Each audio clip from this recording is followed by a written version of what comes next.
friends, minions and other people. Just about to catch a Staten Island ferry out past the Statue of Liberty, which you can see if you look carefully there. But I should be getting some closer shots very shortly. So yeah, Staten Island Ferry. It's an iconic sort of New York thing to do, apparently. Here we go, ladies and gentlemen. Lady, look for yourself. The ferry, which is not the one I came across on. It's probably the one I go back on, because the one I came across on is now out of service.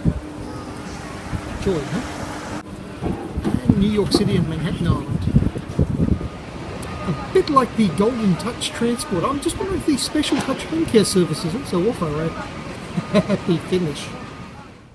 Hi guys, just been inside here, the Staten Island Museum. They've got a really fascinating exhibition at the moment of pinhole photography from the American Civil War. A guy's gone up with a period style camera as a period photographer, and he's taken a whole lot of photos of reenactors on actual battlefields. Some of the sample ones here were great. Apparently he's got a website. If you Google pinhole photography, American Civil War, it'll come up. There's a sample you can just see there. But yeah, fascinating exhibition. Some really, really lovely pinhole photography from the American Civil War on the actual battlefields. Fascinating stuff. Well, unsurprisingly, I was making my nerdy way around and I found a nerdy comic shop. Hypnotronic Comics, great store full of lots of lovely stuff, and yeah,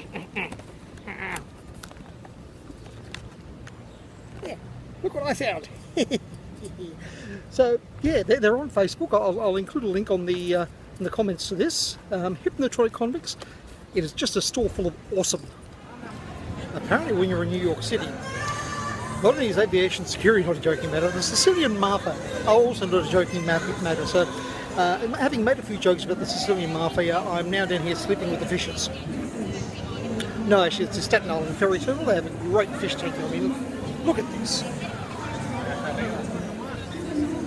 There's no fish in it right now that I can see on this side. They've all run away. There's one. There's one. Once again, passing the lovely Lady Liberty on the way back to New York.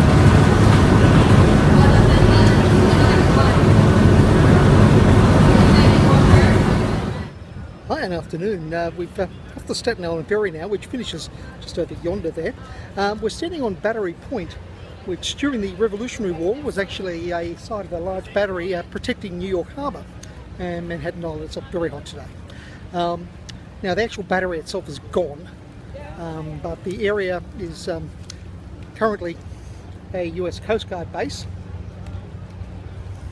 and yeah, it's still a military site. Now if you look behind us, you'll notice that they've obviously left the maple leaf there on the Battery Park sign, because at the conclusion of the Revolutionary War, not just this battery, but in actual fact the entirety of New York was in British hands, and then was ceded over at the end of the war once all the treaties were signed. So yeah, at the conclusion of the War of the Great Treason, the Revolutionary War, yeah, this whole area was actually in British hands, had to be handed over to the Americans. Interesting little bit of history there for you. Yeah, beyond that clipper there, you can make out Governor's Island. Governor's Island obviously was originally the home of the governor. And if you look over there, we can see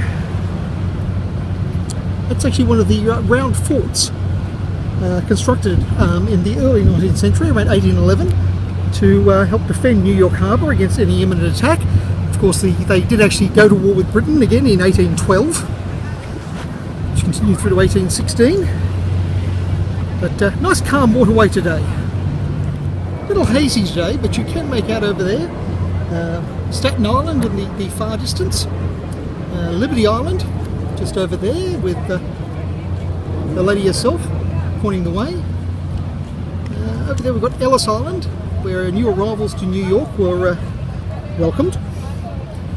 And then we're going to head around now to Clinton Castle, another one of the forts constructed in 1811. What we have here is a monument to those who died during the Second World War back in 1941 until 1945 for the Americans. These are the memorials of those who died in the Atlantic.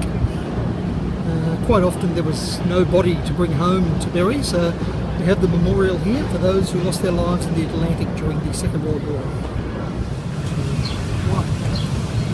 So here before us we have what's known now as Clinton Castle. It's another one of the 5 forts put up during the early 1800s to defend New York Harbour against attackers. Originally this fort was actually on an island out from Battery Point, but they used landfill to bring the land out to the island. After it was used as battery, it subsequently became the aquarium, also another welcoming point for immigrants into New York. So it's had a very long history. In 1964, it was converted back to its original state as a round fort. And just entirely aside here, I think this might be one of the reasons why policing over here is a jurisdictional nightmare. So far today I've seen the Parks Police, the New York Police, the State Police, and of course that's not counting the FBI and every other police service they seem to have around here. Oh, also the Transit Police. So, as I said, must be a jurisdictional nightmare. But back to earlier times and a much easier thing where the enemy appeared in the harbour and just blew him away with a cannon. Clinton Castle.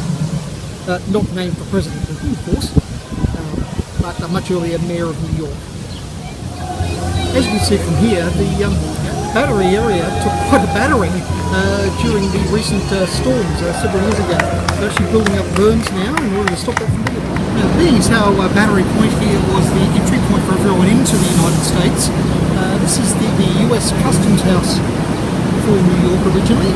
It's now the National Museum of the American Indian, which personnel find a little ironic, seeing as customs all about bringing things into the country and these guys were already here.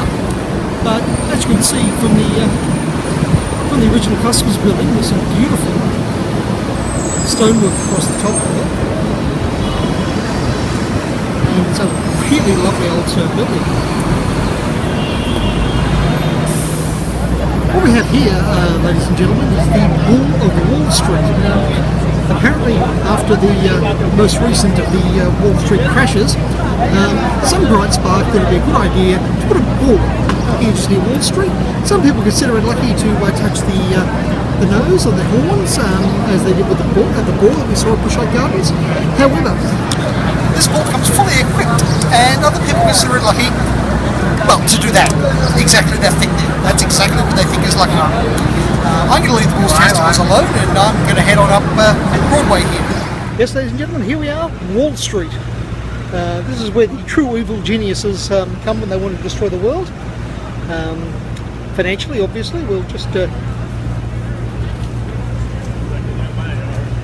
That's where the business happens, apparently. So when you want to destroy the world, this is the place to come, because you can bring everyone to their knees with a few waves of your hand. It's fabulous. As we're heading down Broadway, this particular piece of artwork jumped into my line of view, and I believe its official name might be Monstrosity. But exactly what it's supposed to represent, maybe, if you think outside the box, you'll get a whole board tree or something like that. Not quite sure yet. But isn't it thought-provoking?